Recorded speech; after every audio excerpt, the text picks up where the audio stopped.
कार्तिक मास में इन 7 सरल उपाय से प्रसन्न होंगे भगवान विष्णु और मां लक्ष्मी की बरसेगी विशेष कृपा। नमस्कार दोस्तों, आपका स्वागत है आपके अपने YouTube चैनल पे। आज की इस वीडियो में बात करेंगे कि कार्तिक के महीने में किए जाने वाले 7 सरल उपाय के बारे में। तो चलिए वीडियो को शुरू करते हैं। और अगर आपने हमारे YouTube चैनल को सब्सक्राइब नहीं किया है तो अभी सब्सक्राइब कर ले।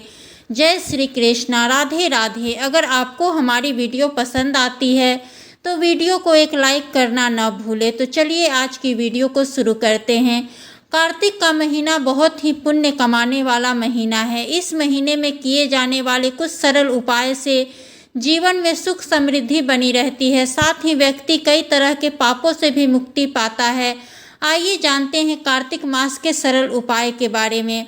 कार्तिक का मास का भगवान विष्णु और मां लक्ष्मी को समर्पित है। इस महीने में भगवान विष्णु और मां लक्ष्मी की विशेष पूजा की जाती है। कार्तिक मास पुण्य मास है। कथाओं के अनुसार कार्तिक मास में नियम का पालन करने से एक विधवा महिला देवी रुक्मणी हुई थी और उन्हीं देवी लक्ष्मी का स्थान प्राप्त हुआ था।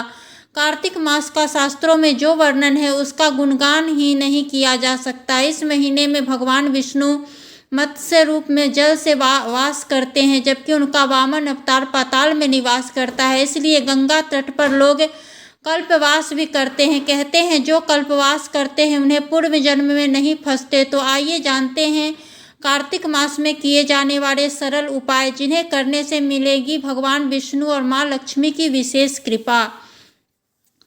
कार्तिक मास में दीप दान करें। इस माह में भगवान विष्णु, माता लक्ष्मी, यमदेव और पीपल देव के समक्ष दीप जलाने से सभी तरह के संकटों से मुक्ति मिलती है, साथ ही घर में सुख शांति बनी रहती है। इसके अलावा जो लोग नदी में दीप प्रवाहित करते हैं उन्हें मोक्ष की प्राप्ति होती है। नदी में जाकर स्नान करना। स्नान सूर्योदय के पहले स्नान करें। नदी और तालाब के पास रहते हैं तो वहां जाकर करें। अगर वहां नहीं जा सकते हैं तो घर में गंगाजल मिलाकर स्नान करें। इसमें स्नान करना दूध के समान स्नान करने के बराबर है। लक्ष्मी स्रोत का पाठ रहेगा उत्तम फलकारी।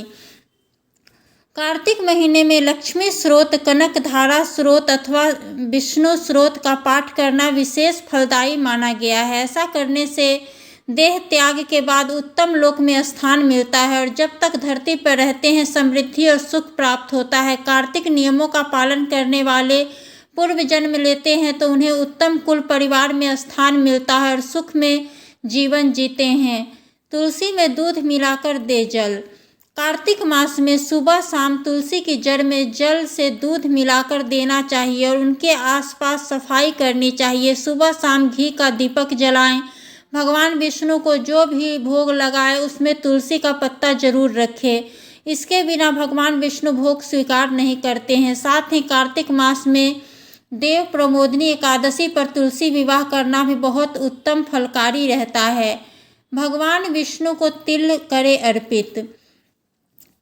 कार्तिक मास में नियमित रूप से भगवान विष्णु को तिल अर्पित करने चाहिए। यूँ तो साल भर तिल अर्पित करते हैं अच्छा है, लेकिन अगर ऐसा नहीं कर पाते हैं तो कार्तिक मास और माघ मास में ऐसा करना उत्तम रहता है। ऐसा करने से जाने अनजाने में किए गए पापों से मुक्ति मिलती है और सद्गति प्राप्त होती है।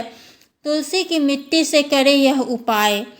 कार्तिक मास में नियमित रूप से जब भी तुलसी में जल देते हैं या उसकी पूजा करते हैं तो तुलसी की मिट्टी लेकर उसका तिलक करने से मनुष्य के सभी पाप क्षय हो जाते हैं और विवेक और बुद्धि का विकास होता है।